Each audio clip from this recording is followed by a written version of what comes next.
Halo teman-teman, salam kopi tanpa gula.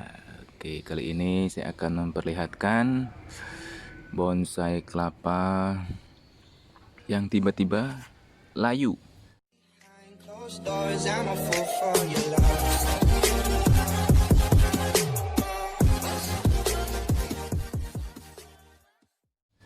Tiba-tiba mengering. Seperti di video ini teman-teman. Tanpa sebab.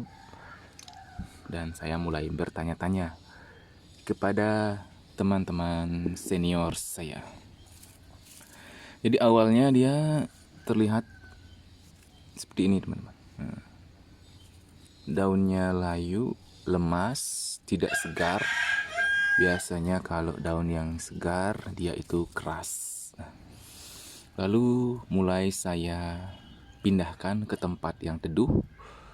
Sebelumnya terkena sedikit sinar kurang lebih 2 jam bersama dengan kelapa-kelapa yang lain dengan media yang sama. Cuman satu ini saja yang seperti ini teman-teman. Jadi langsung saya pindahkan ke tempat teduh, langsung saya berikan air yang cukup, tapi hari demi hari dia berubah seperti ini. Di ujungnya pun sudah mulai membusuk teman-teman. Sangat disayangkan sekali ini teman-teman. Walaupun ini ditebas juga, kemungkinan hidupnya juga sangat kecil. Pelepahnya pun sangat lembek teman-teman. Padahal ini udah sekitar 2,5 tahun. Ada yang bilang ini karena dikencingi serangga ya. Kalau di Bali bisa disebut dengan nyungah ya. Terkadang serangga itu kencing di ujungnya ini. Nah, yang berakibat fatal pada pertumbuhan semuanya. Coba kita expose ya dari segi akar. Kalau menurut saya sih dari segi akar ini ya cukup bagus sebenarnya nih. Di media juga bagus. Tapi kenapa bisa seperti ini?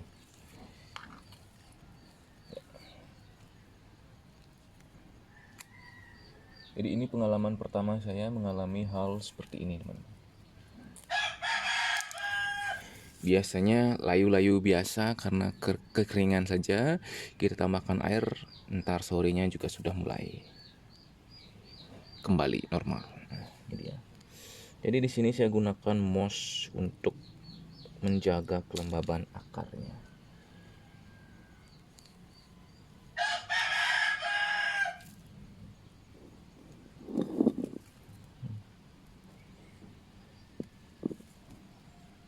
Kalau dilihat dari segi akar, malah dia tumbuh akar baru teman-teman. Ini dia.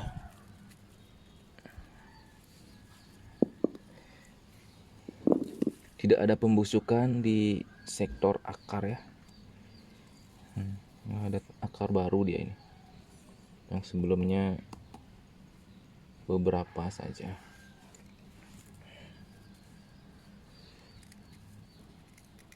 Coba kita telusuri lebih dalam, apakah masih bisa diselamatkan.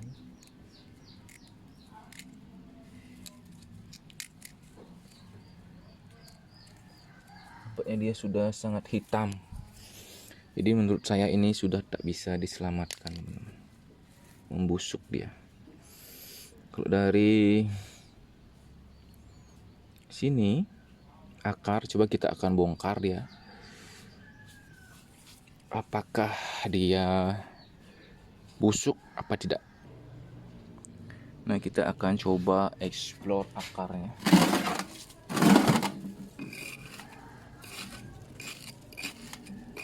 Jadi untuk media ini cukup lembab.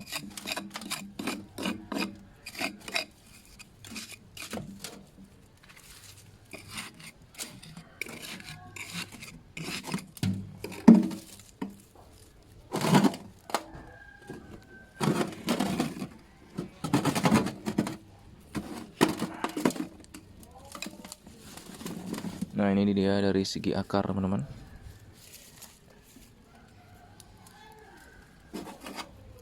Karena dulu ini saya letakkan di pot yang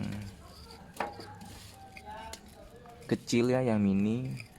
Jadi akarnya sudah cukup banyak ini.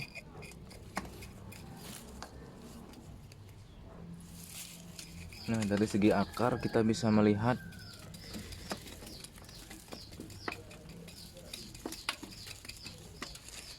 akar-akar masih ada yang putih-putih, tapi sebagian besar dia sudah seperti membusuk, teman-teman.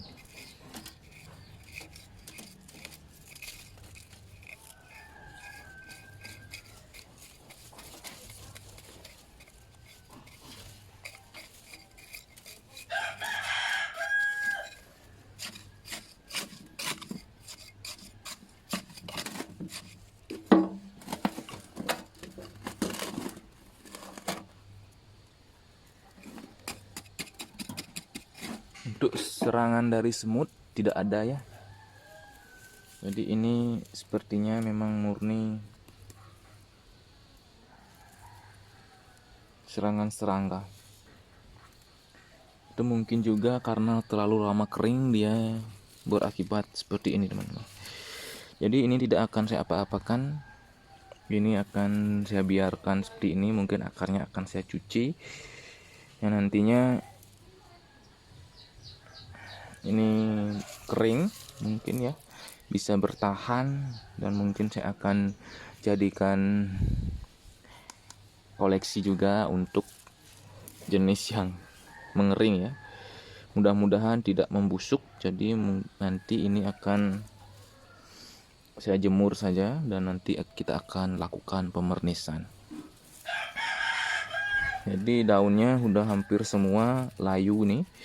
Biasanya kalau daun yang segar seperti yang kemarin kita lakukan pemindahan, itu karena akar yang banyak segini juga, akhirnya saya lakukan pemindahan media ya, kita lihat.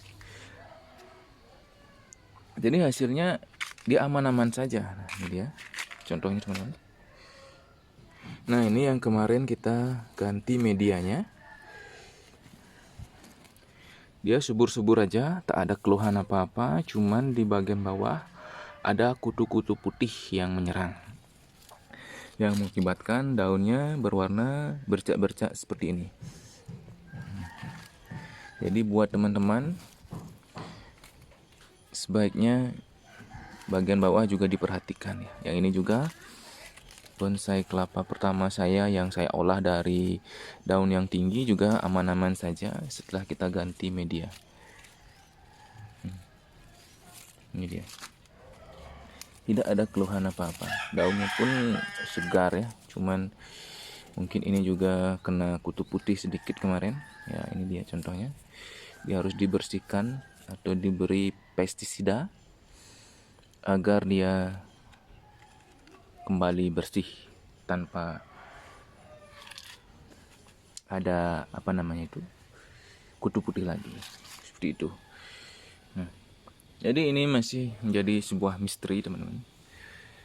Dan setelah saya posting di komunitas di YouTube juga banyak yang mengalami hal seperti ini.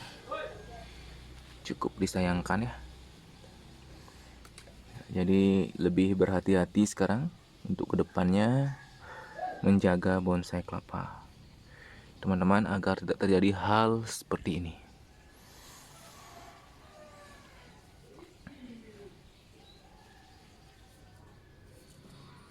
Padahal udah pecah daun. Ini sempat ditawar 1 juta rupiah dulu, teman-teman. Dan di usia yang ke kurang lebih 6 bulan sudah ditawar juga 300.000. Wah, lumayan ya, belum pecah daun. Dengan kondisi waktu itu yang memang posisinya cukup unik ya. Peminatnya banyak, jadi harganya lumayan. Tapi bagaimanapun juga tidak saya jual, dan akhirnya dia seperti ini teman-teman. Jadi ini merupakan koleksi pertama saya yang saya buat dari tunas. Yang tadi itu, yang ini juga koleksi pertama saya yang saya buat dari kelapa yang tinggi. Contoh kelapa yang tinggi, kelapa yang seperti ini teman-teman. Yang saya buat ini ya contohnya. Nah, sekian saja video kali ini. Semoga bermanfaat. Semoga teman-teman tidak mengalami hal yang sama seperti saya. Salam kopi dan bagula. Jangan lupa di like, komen, dan subscribe. Terima kasih.